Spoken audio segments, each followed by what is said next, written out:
लेकिन ये शाहजी थे एक दिलेर और बहादुर इंसान। डर नाम की शेर जिनके पास भटकने से डरती थी, वो बड़ी बेजिगरी से कासनी देवी की आंखों में झांक रहे थे और अपना अमल मुकम्मल कर रहे थे। दोनों की नज़रें टकरा रही थी। शाहजी महवियत के आलम में अपना अमल करने में मसरूफ़ थे। कासनी देवी अपनी सुर्ख सुर्ख आंखों से शाहजी को गुस्से की हालत में घूर रही थी और साथ ही बड़ी तेज़ी से झूम रही थी। उसका गुस्सा बढ़ता जा रहा था और फिर झूमते झूमते उसके मुंह से अल्फाज निकले। आवाज़ मर्दाना थी। शाहजी, यूँ लग रहा था जैसे कोई सांप फंकार रहा हो। शाहजी के कान में उसके अल्फाज पड़े, लेकिन वो अपने अमल में मसरूफ़ थे। उन्होंने अपना अमल नहीं छोड़ा था। शाहजी, कासनी देवी के अंदर मौजूद जिन फिर फनकारा, छोड़ दे अपना अमल वरना पछताएगा। जिन बोल रहा था, लेकिन शाहजी अपने अमल में मसरूफ़ थे। वो पढ़ पढ़ कर कासनी देवी पर फूंक रहे थे और साथ ही अपने पास रखा दम किया हुआ पानी कासनी देवी पर छिड़क रहे थे। शाहजी, मैं तेरे पूरे ख़ानदान को तबाह व बर्बाद कर दूंगा।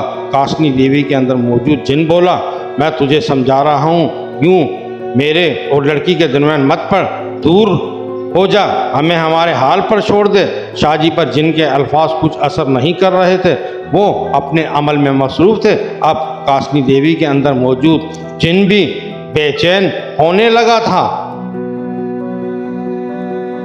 उसने झूमना बंद कर दिया था। शाहजी, जिनकी आवाज़ मुरझा गई थी, अब उसकी आवाज़ में वो दमखम नहीं रहा था। शाहजी, अपने अमल को रोक दे, मैं तुझे माला माल कर दूंगा, जिन बोल रहा था। लेकिन शाहजी उसकी आवाज़ पर तवज्जो नहीं दे रहे थे। वो मुसलसल अपने अमल में मसरूफ़ थे। अब कासनी देवी के अंदर मौजूद जिन ने तड़पना शुरू कर दिया था। वो शाहजी के सामने गिड़गिड़ा रहा था, शाहजी, खुदा के वास्ते अपने अमल को रोक दे, मैं लड़की को छोड़ दूंगा। जिनकी बात सुनकर शाहजी भी रुक गए, क्योंकि वो नहीं चाहते थे कि उनका अमल पूरा हो और जिनकी मौत वाक़ हो जाए। शाहजी अमल में एक ऐसा वजीफ़ा पढ़ रहे थे जिसके पूरा होने पर जिनकी मौत वाक़ हो जानी थी। जिन ताकतवर था, इसलिए शाहजी भी अमल में एक ताकतवर वजीफ़ा पढ़ रहे थे। शाहजी बिला वजह किसी की जान नहीं ले सकते थे। ठीक है शाहजी बोले, ठीक है शाहजी बोले, लड़की को छोड़कर चला जा, मैं तुझे माफ़ करता हूँ और अपना अमल बंद करता हूँ। शाहजी, मैं लड़की को आज़ाद कर रहा हूँ, लेकिन मेरी एक शर्त है। जिन ये कहकर खामोश हुआ तो शाहजी बोले, हम तेरी कोई शर्त नहीं मानेंगे, तू अपने कहे पर अमल कर और लड़की को छोड़ दे। शाहजी, अगर मेरी शर्त नहीं मानी तो मैं मर जाऊंगा, लेकिन लड़की को आज़ाद नहीं करूंगा। मरने के बाद भी मैं लड़की को तंग करूंगा। जिनकी बात सुनकर शाहजी परेशान हो गए और कुछ सोचकर बोले, ठीक है, बता तेरी शर्त क्या है। जिन बोला, मेरी शर्त सिर्फ इतनी से कि ठाकुर से कहो वो गाय के गोश्त की बिरयानी बनाए। वो बिरयानी आप और ये लड़की एक साथ बैठकर खाएं, इसके बाद मैं चला जाऊंगा हमेशा के लिए लड़की को छोड़कर। शर्त छोटी सी थी, लेकिन हिंदू गोश्त नहीं खाते हैं, लेकिन यहाँ मजबूरी थी। बिरयानी तैयार की गई और बड़े से थाल में उनके सामने रख दी गई। कासनी देवी के अंदर जिन मौजूद था, वो गरम गरम बिरयानी यूँ खाने लगी जैसे वो गरम ही ना हो, यानी बिरयानी कासनी देवी के अंदर मौजूद जिन खा रहा था। शाहजी भी आराम आराम से बिरयानी खा रहे थे। कुछ देर बाद बिरयानी ख़त्म हो गई और जिन अपने वादे के मुताबिक कासनी देवी को छोड़कर चला गया। कासनी देवी के घर वाले खुश हो गए। उन्होंने शाहजी की खूब आओ भगत की। ठाकुर ने शाहजी को सोने चांदी के अलावा माल व असबाब देने की कोशिश की, लेकिन शाहजी ने लेने से इनकार कर दिया। वो ठाकुर के घर से निकलकर अपनी बेटी यानी मेरी दादी को अपने कंधे पर बिठाकर अपने घर की तरफ चल दिए। दादी बताती हैं कि अभी वो ठाकुर के घर से आगे कुछ कदम ही चले थे कि उन्हें एक ज़बरदस्त उल्टी हुई। वो दादी को लेकर बड़ी मुश्किल से घर पहुँचे। जाने उस जिन ने क्या अमल किया था कि शाहजी दिन ब दिन कमज़ोर होते चले गए। वो जिन के अमल का तोड़ भी ना कर सके और फिर एक दिन उनकी मौत वाक़ हो गई।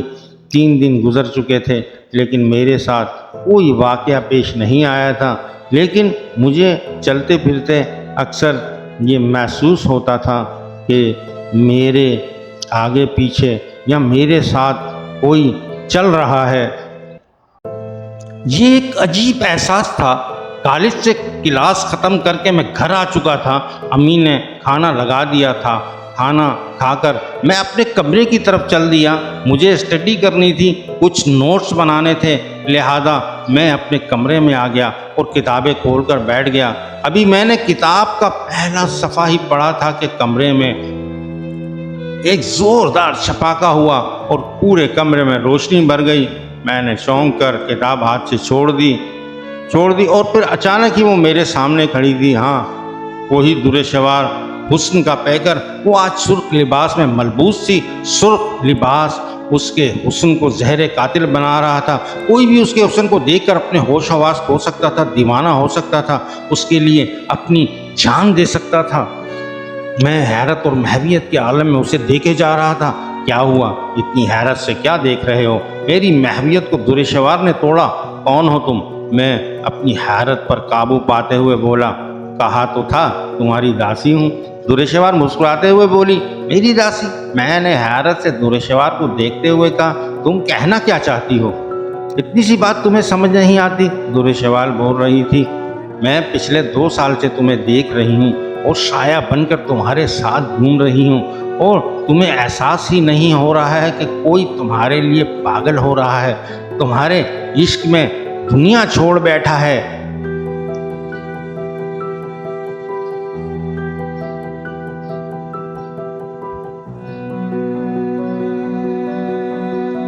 लेकिन तुम हो कौन?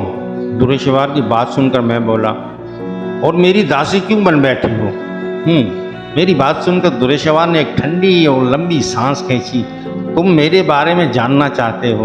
वो मेरी तरफ देख रही थी। हाँ, मैंने कहा। ठीक है, मैं अपने बारे में बताती हूँ। बोलते बोलते दुरेशवार कुछ देर के लिए रुकी। शायद वो कुछ सोच रही थी। फिर उसने बोलना शुरू किया। मेरा नाम दुरेशवार है और मैं शहनशाह जिन्नात की बेटी हूँ। जिनों की बस्ती में हमारा महल है, वहीं मेरी परवरिश हुई।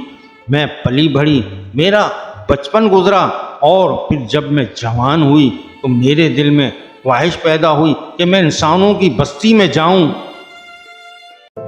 उनका रहन सहन देखूं, उनके जीने के तौर तरीके देखूं। वो क्या खाते हैं, क्या पीते हैं, उनके रिश्ते कैसे हैं, उनकी मोहब्बत कैसी है, नफ़रत कैसी है। मैं ये सब जानना चाहती थी।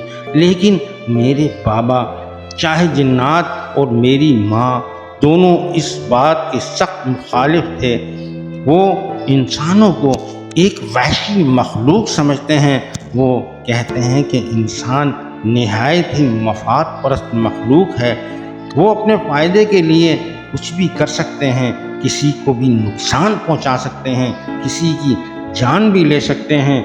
इतना कहने के बाद दुरेशवार सांस लेने की रुकी। मैं उसकी बातें बड़े गौर से सुन रहा था। उसने दोबारा बोलना शुरू किया और फिर एक दिन मैं छुपा कर इंसानों की बस्ती की तरफ निकल आई। यहाँ आकर मैंने देखा मेरे बाबा और माँ सच ही कह रहे थे। इंसान बिल्कुल उनकी सोच के मुताबिक ही था। मफाद परस्त, धोखेबाज, खुदगर्ज, अपने फ़ायदे के लिए कुछ भी कर गुजरने वाला। और फिर घूमते घूमते मेरी नज़र तुम पर पड़ी। तुम देखते ही मुझे अच्छे लगे। मैं तुम्हारे साथ रहने लगी, तुम्हें परखने लगी। तुम मेरी हर कसौटी पर पूरे उतरे। तुम्हारे अंदर मुझे सच्चाई और अच्छाई नजर आई। तुम बहादुर भी हो, खूबसूरत भी हो। तुम्हें देखकर खुशी महसूस होती है, दिल में एक अजीब एहसास जागता है। दुरेशवार इतना कुछ कहने के बाद खामोश हो गई और मुझे देखने लगी। मैं भी उसे देख रहा था। उसने दोबारा बोलना शुरू किया, और उस दिन जब तुम रात के वक्त बाइक पर जा रहे थे, मुझसे रहा ना गया और मैंने खुद को तुम पर जाहिर कर दिया। अभी मैं तुमसे बातें कर ही रही थी कि ज़ोगान आ गया और मुझे अपने साथ ले गया। ये सब बताकर दुरेशवार खामोश हो गई। ये ज़ोगान कौन है? ज़ोगान? दुरेशवार बोली, वो मेरा चचाजाद है, नहायत ही ताकतवर जिन है और मुझसे शादी का ख्वाहिशमंद है। दुरेशवार रुकी और फिर बोली, लेकिन मैं तुम्हारी मोहब्बत में गिरफ्तार हूँ। तुम्हारे अलावा मैं किसी और के बारे में सोच भी नहीं सकती। वो मेरी तरफ देख रही थी।